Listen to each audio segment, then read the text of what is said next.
khona i-umbrella i-podcast enothando labantu thanda nokwazi ngohambo labantu hamba nge-faith futhi ayihambi nge-sight kodwa mekumnyama iyayifaka ne-light. Siyanamukela ku-The Creatives Unplugged podcast. Namhlanje kwaze kwamnandi sihle nama-creatives njalo sihlale nama-creatives and ngiphethe u-Child Africa.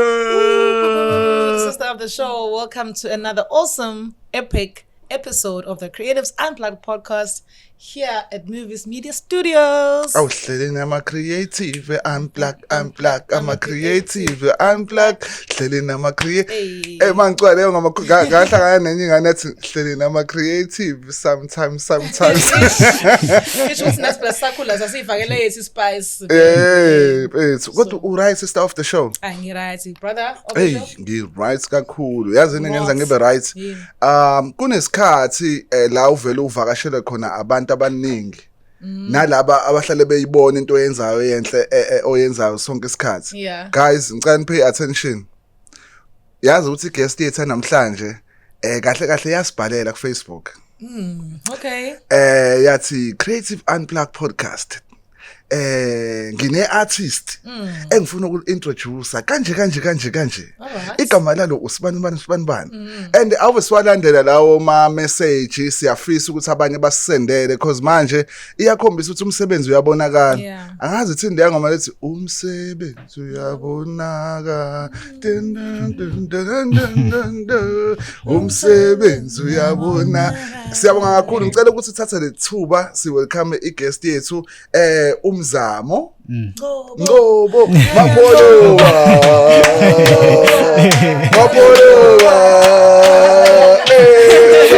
Welcome Umzamo on the Creatives Unplugged podcast. Bavo ninjani siyabonga bhuti. Hey ngibeke kahle kodwa mangithi umuntu umuntu kodwa owacela wasibona ku Facebook bafethu niyabo ukuthi into esenza ngakanani uba wasibhalela bafu management yami uRaja Uyed.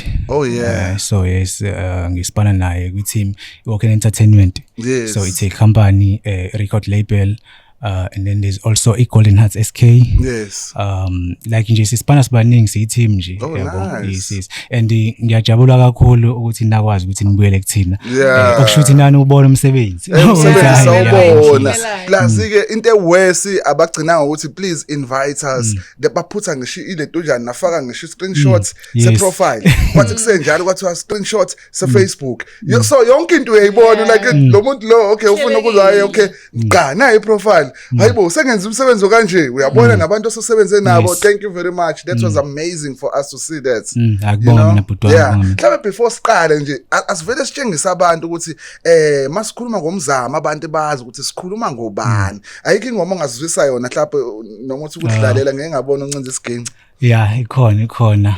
Athi nginithintela. Awu siyabonga bafo.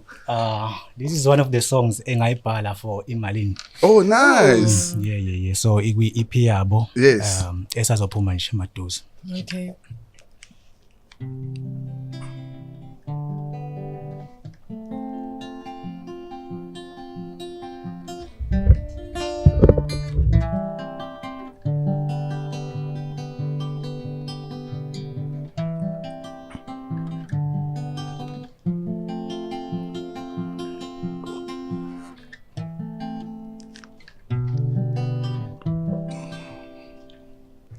Angilele ngiyacabanga hliziyo yami yafutha dale umeko yangami ngabe ngiyaphakama ulombede angazi noma uzileni ukuthi ngisesibhedlela nethemba uzothola lo myalelo ocingweni njengoba ngimemeza wena ngicela ubufike usheshe uzongibona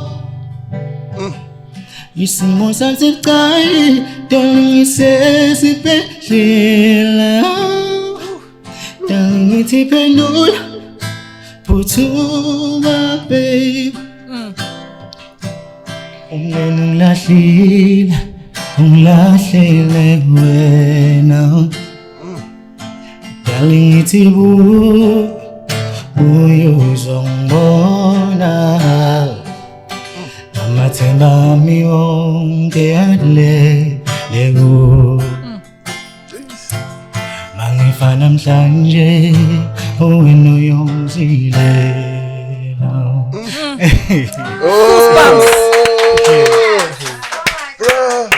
Your voice. Yeah, Linalento eqhaqhazelayo. Hey, give me some goosebumps over here. Ama good Ama bumps. vibrates. Yo. You say good bumps. Aw, bakwethu ngicole. You say goosebumps noma say Say good. good bumps. They are good bumps. They're very good. You're very good, bro. ngiyabonga Hey, phethe ayichangeke. Yo. So please tshela abantu nje phethe usitshele ngempilo yakho, usitshele ukuthi ubani uqhamungaphi. Igama lami ngumzamo kaNgcobo ngokuzalwa ngizalelwe kaMaphumulo Oh nice. ngakhulela khona nje ngifunda khona isikole Yeah. so ngibe umuntu ke ngathini ngizalwe nginalo italent lokucula so bengine voice emnandi yabo so ngisemncane bengicula igospel ke Yeah. so ngakhula ngazi ngothando nazo zonke lezo zinto ngase ngiyashintsha ke ngashintsheka yes ngashintshela ko R&B Afro soul yabo izinto ekanjalo yes So during usakhula nje vele nasesikoleni njengoba adusha uthi ucula igospel and ubuzazi ukuthi vele nginayo ivoice. yes bengizazi nginayo ivoice Yeah.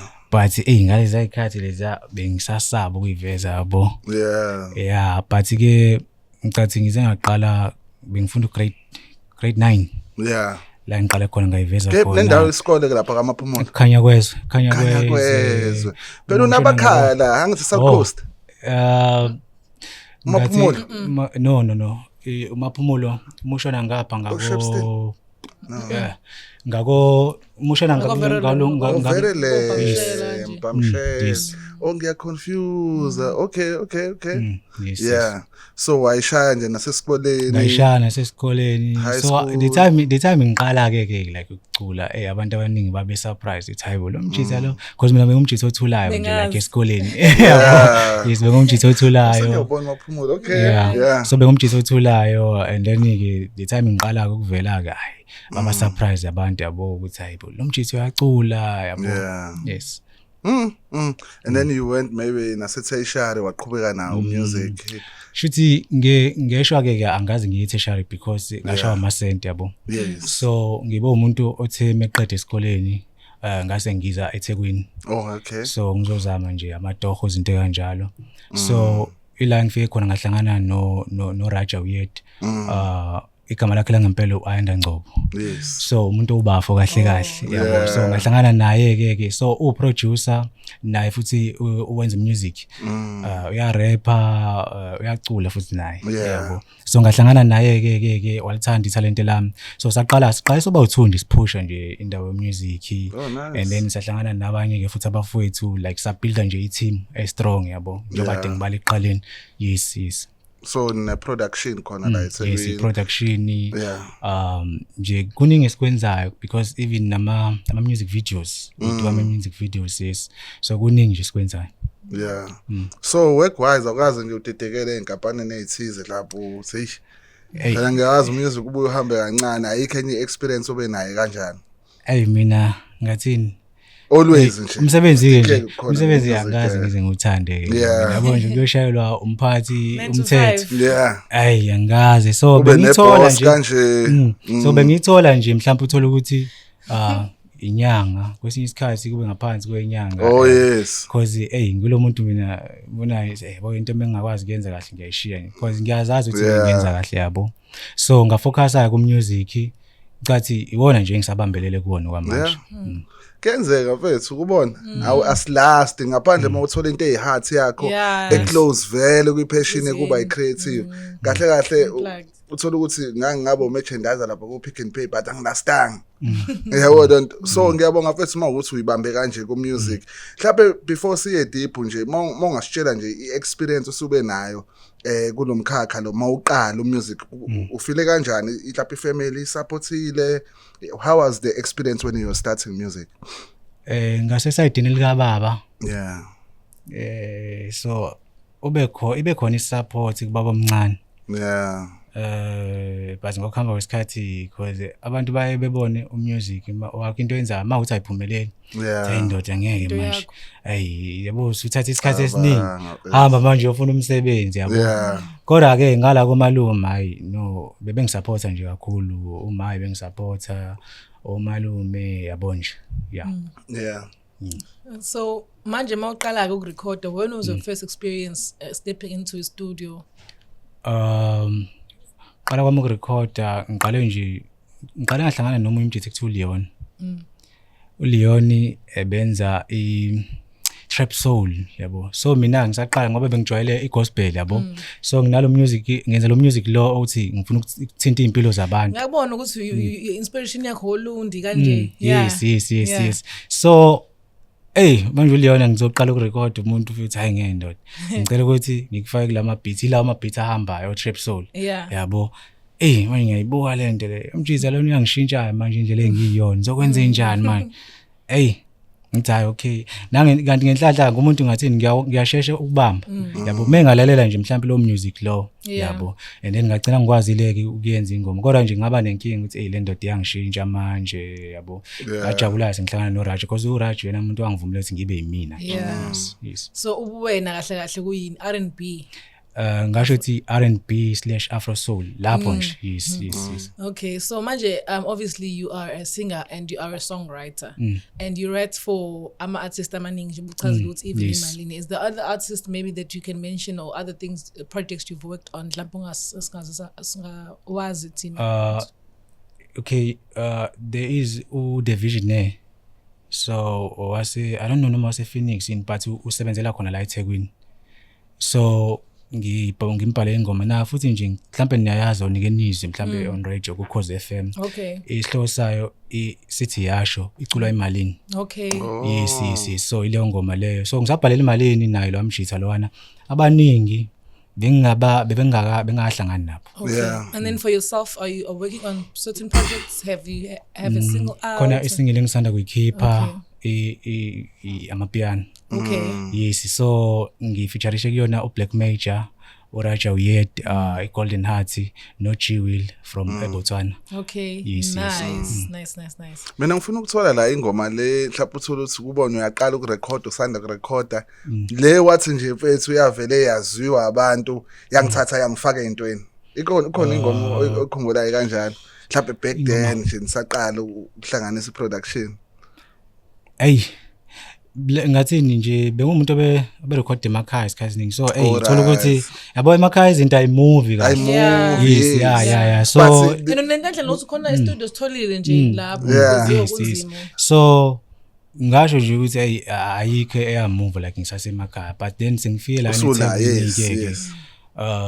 nakhona ngeke ngathi kushizila nje kancane. But ikhona ingoma ihlosa ifaka ibhiya amapiano futhi nayo. EkaBMba noBlack Major. Okay. Yeah, so yona ngoma ethe ungimove ke mhlawumbe umzamo abantu bamazi ke. Is really tight ifaka ibhiya. Yes. So ngithi lezi ngoma lezi yabo lezi ngoma lezi zamapiano iya move ingoma mangabe uzocula ngeplug. Iya move kakhulu nje uma uzocula ngomnandi iya move. So nje ingakho because nale in a video no akamna ivideo ipromo la ama-promo la kade wenze ngayizwe. Yes. Yeah. And then because nayo le ntuza engisanda kuyikhipha engishoyo isihloko sayo igomondela nayo futhi ebumnandi yabo. So igomondela yabo nje. So when do you decide ukuthi okay manje ngifuna ukukhipha ingoma mhlawumbe ezotrend ezo njengoba uchaza ukuthi iyamove kwipiano into ethile yabo. So ukhetha nini ukuthi lana I wanna listen to inhliziyo yami lana ngizobhala okungaphakathi kumina namhlanje ngifuna ukukhipha ingoma ehambayo? Mina bengilo muntu nje obehleze ebhala into esenhlizweni yakhe. So until ngihlangane noBlack Major lapho engiqale khona ukuthi ngibone ukuthi business shuthi yeah. So naye sizenze nje ingoma eziningi but la siqale khona ukuthi senze ingoma engeplug ilapho khona ke umzamo aqala ukuthi aziwe khona like ingoma imove nje yabo izinto ekanjalo. But isikhathi esiningi ke kuyaye ngathini mina ngomuntu ochuza ukuthi okay njengamanje ngifuna ukubhala into ukuthi njengamanje ngifuna ukubhala into ukuthi yabo. So after ke khona ingoma ebizwa ngokuthi December yakho Black Magic. So naye yamove akangifeaturishe kuyona. So after lapho ke ngidecide ukuthi hayi nami ngicela ukuthi ngenze ingoma ye plug. Because ngiyabona ukuthi okay abantu bazongazi ngayo le genre. Yabo iyona genre iyona genre bazokwazi ukuthi abantu bangazi ngayo le yabo. So ngathi okay athi ngibhale ngayo ilento ze plug.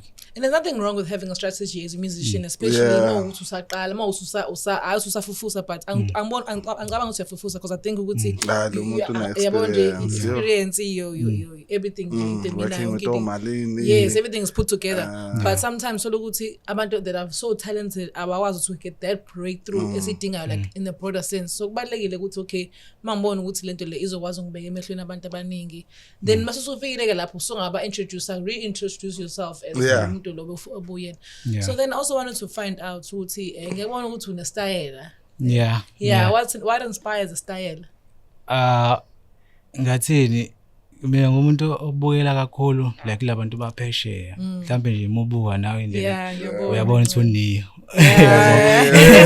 even with the score yes now so I get it ngilo muntu ke uthola ukuthi yabo if like njengoba ngenza music kanje so like khona nabantu abenza music engibukela kubona so ngibuka yonke into angibuki kuphela music yabona ngendlela kagqoka ngazo nami nje ngifuna ukuyiveza nanokuthi naye Uniyo is a very very talented songwriter ziningi ingoma abantu abangazi usiqhamuka bra we writer for abanye abantu uyi dancer that guy ngathi mase ngifind out ngaye I was so shocked ukuthi unegqoke eningi kanje manje kodwa ngabona ukuthi isikhathi esikhumulile isiqhoko hamba kanjani not phela igqoko lezi ngisho sona ke nje khathi ngiyabona la sikhumula khona isiqhoko uthi wabona ukuthi kuyashota awunempandla ngibeke kabi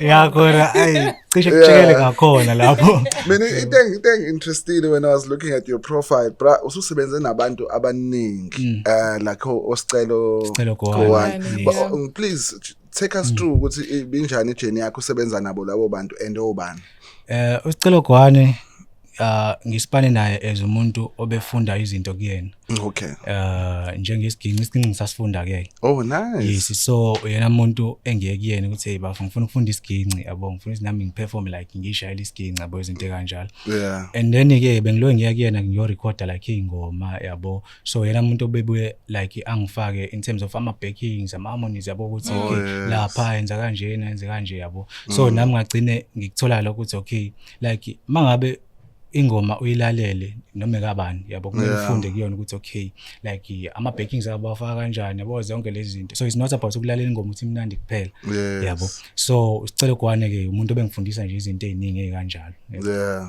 ngisho usicelo is talented and futhi une voice uba umunye futhi esimkhohlwayo uke wasebenza nabo ngoba ngibonile you mentioned a few Imalini Black Major Sicelo Gowani no Jimmy Maleta from Zimbabwe okay kube Eddie from eBotswana yes baningi ukuthi bayabaleka I also want to know who would you love to work with internationally or in general international okay let's start locally asithi local khona sombuka nje emehlweni ethi uzwile okay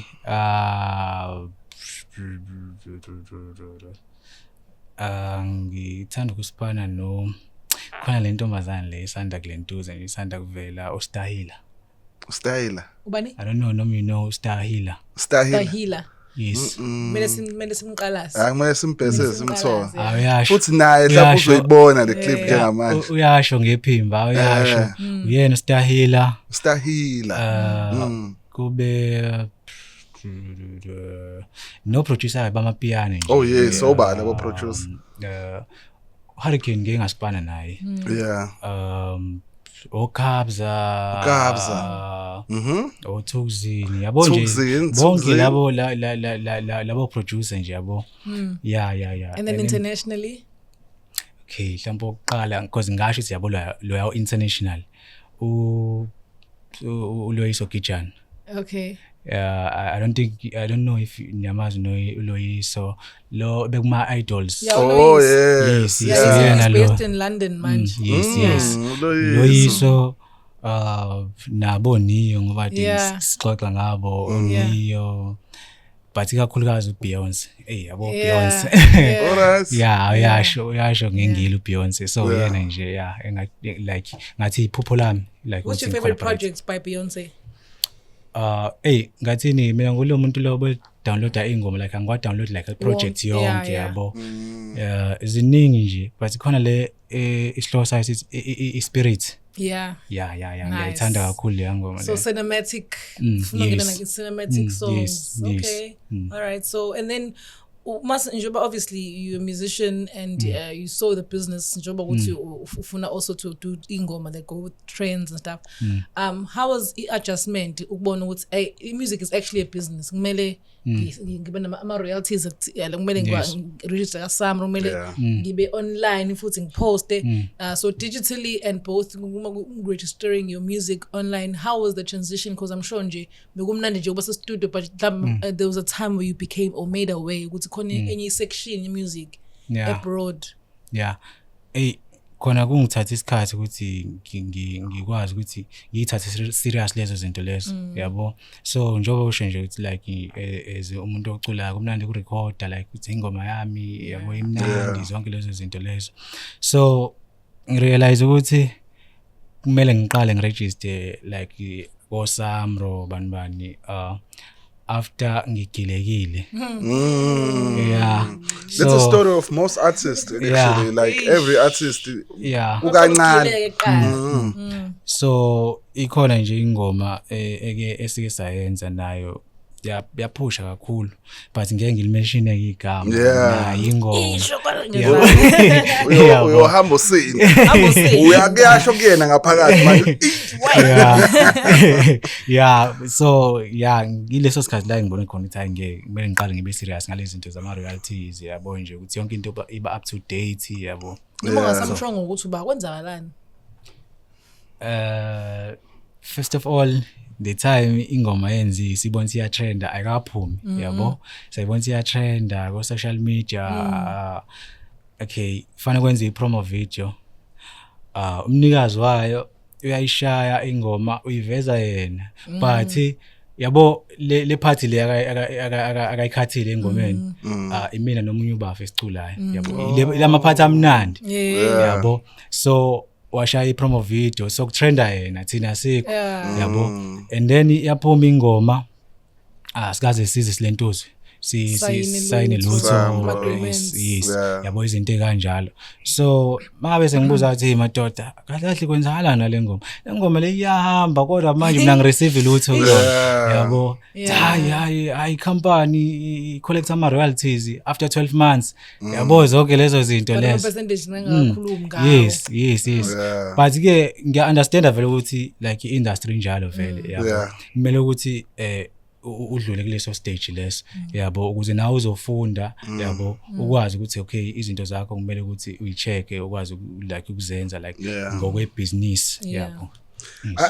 Akahle industry ayikho njalo kufanele si stop leyo nto because these people ithina sesingathi siya welcome uthi hayi because abantu banjani before uqale kufanele urobheke ama recording label or ama publisher kufanele aqala adla imali before wena uwazi ngoSambre no kufanele kusithola abantu at first abazothi maskip music bas assist ngoba basuke bazi kwesinye isikhathi mawuthola i-recording deal akekho umuntu ongaba ne-company to sign artist but ungazi ukuthi kwenzakalani so kumele bas enlight. And nathi sisazowenza futhi nathi in a broader sense to explain to our creatives ukuthi ama royalties ahamba kanjani because it's long for me to understand. Ngenhlanhla ngasheshe like as much as ngangi-recording ingoma but ngathi ngiyikhipha le yami yokuqala yazi isiphakama ngase ngatshelwa ngasheshe ngalokho nje and I'm still receiving.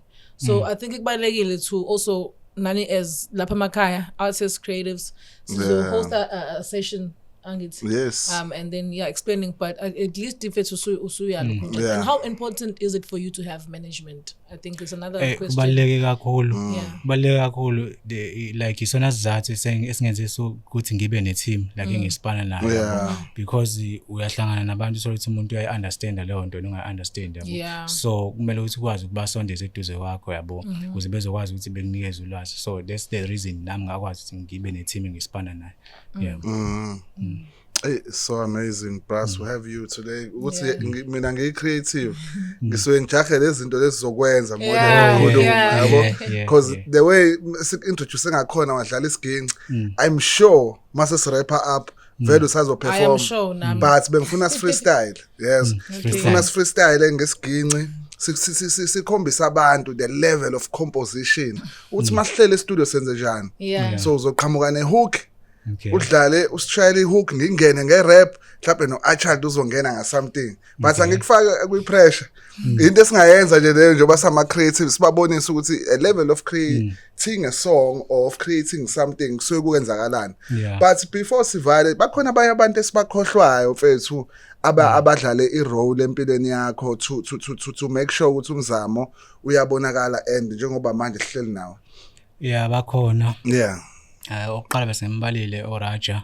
So kunobafo futhi engisanda kuhlangana naye igama lakhe uElvis. Yes. So uyi-manager eGolden Heart le engingayibala ukuthi ngenze naye ingoma. So ngihlangane naye umuntu naye odlala indima ekutheni like yabo nje mangabe ukuthi kumele kube khona i-transport mhlawumbe ufuna ukuya somewhere uhleze khona ukuthi aku-assist ngalezo zinto lezo. Mangabe ngikhala ngithi like akangisizi-ke nangu-music kuphela yabo even izinto zami like i-private mhlawumbe nginenkinga ekhaya kanjena yabo. So uyena khona nomunye ubafu ekuthiwa uNkosenye. So yena-ke umandla la ekushutheni mhlawumbe akhona ama-clips enike nawo bona. Yes. Kuba umntolo futhi naye omunye sisipana naye kwi-team. Baningi nje like ngaze kushona ilanga ngibabala. Ngaze kusho bese kuba yi-Olet Lami ke nge-support. Yes. Yes. Umambane? Ngizimamzo. Bengithi uyamazi uMamzo mhlawumbe uba igama lamana nesibonga. Untomkhona Mtshali. Untomkhona Mtshali. Yes, Mamtshali. Siyabonga. Yes. Yeah. And then Archald mhlawumbe before siphume, do you have any question? No, I'm saying it's fair to Pusha. It was amazing having you around. Hopefully, sizobona performance later and also see more of that. And I'm excited for people to see this episode. Actually, it's been very nice. Yeah. So it's that time nje ungathatha isiginci usondeze eduze. Asitshengisa abantu simahlele studios composer. And please don't forget to like and subscribe. Siya composer njengamanje. So siyahlanganisa ukuthi mhlawumbe kungayiphi concept esicabanga mhlawumbe le ngoma esenzayo njengamanje ngakhuluma ngani. Archald with the creative ngingezwa kuningi mina mhlawumbe platform esiyakhela abantu ye-creative ukuthi sibanike i-platform yokuthi bazobonisa into abayenzayo. So i-hooking ngaba kanjani. Disclaimer, I don't know how to freestyle, but I'll try. I'll give it my best. You can try. You can watch and listen. Consider sokwenza thina. I'm saying I will try, but disclaimer. Okay. Si creative platform. Yeah, it's creative platform yama creatives noma ubani akeze njengoba nani bhalile. Yes. Yo, that's a tough one. Yeah, it's a very tough. Lala i-beat uzoqala rap noma uzovela eqala uzombona. All right.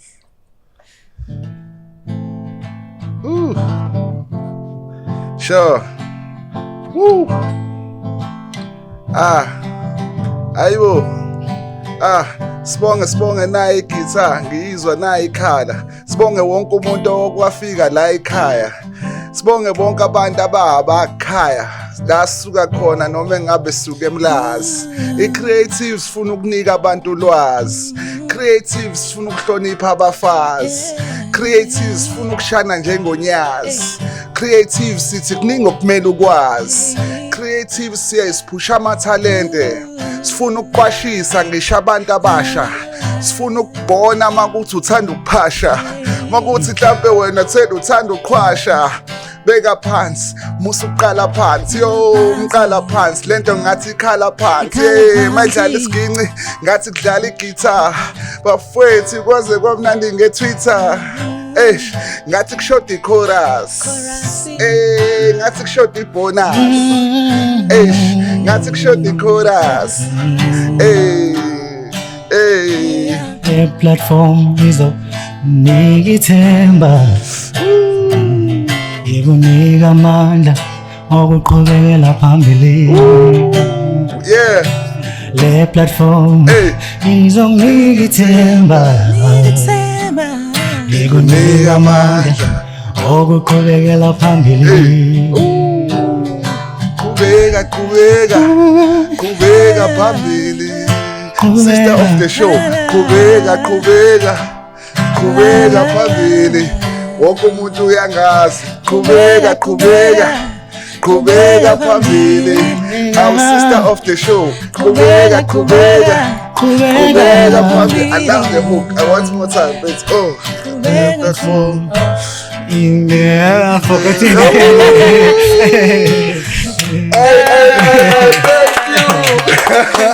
So that's how you compose. Yeah, that was a nice session, guys. Thank you for respecting me, and then we did it on the spot. I was trying to show everyone. Ukuthi, when we compose as artists, we sit down, we conceptualize, we come up with something, and we do it. So simple. And the word is born. This track is born, my brother. Sizokhuluma sobonana sothintana ngoba la ekhaya sinomkhuba okwenza ama EP for a Creative Unplugged podcast. The word is born. I love the hook. And kumnandi ngoba i-capture ishiwe.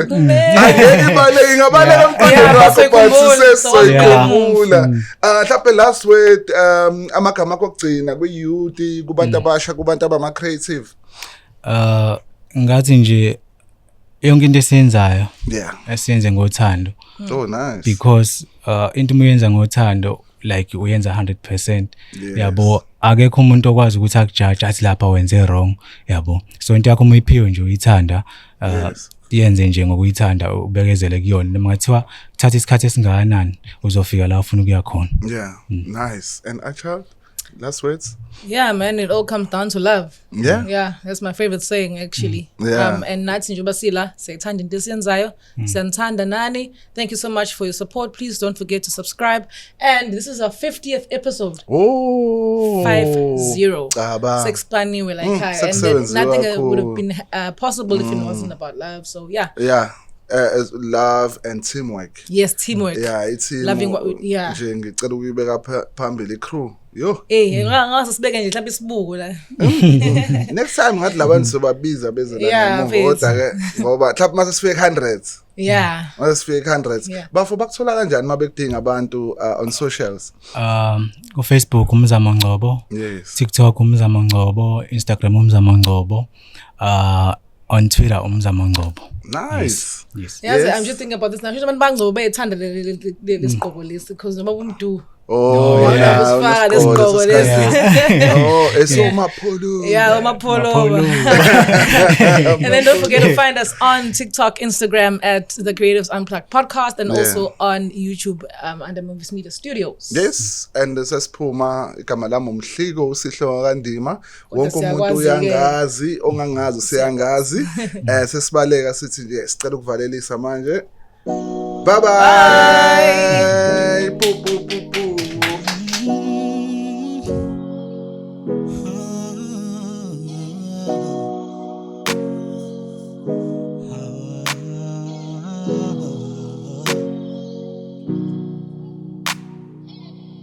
Abantu abayifuni intenje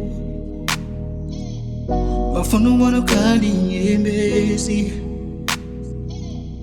bafuna ukufaka umuntu emehlweni kodwa ngiphilela wena babe abafuna usibona sijabule bafuna usibona sidumele abazi yini ngenza la kuwe uzohamba nawe la uyakhona da again ngaze ngafela nawe mama nyakeleni ngoba yimi ngasetha kuye nyakeleni ngaze ngafela nawe mama nyakeleni ngoba yimi ngasetha kuye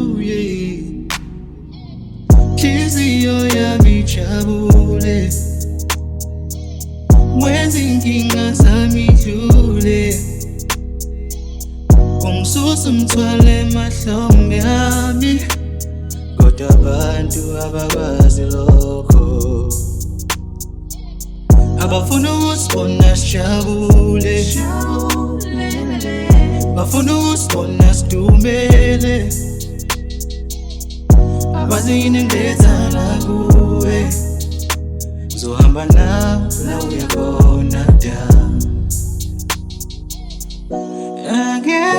Nyakeleni Ngaze ngafela nawe mama Nyakeleni Ngoba yimi ngasetha kuye Nyakeleni Ngaze ngafela nawe mama Nyakeleni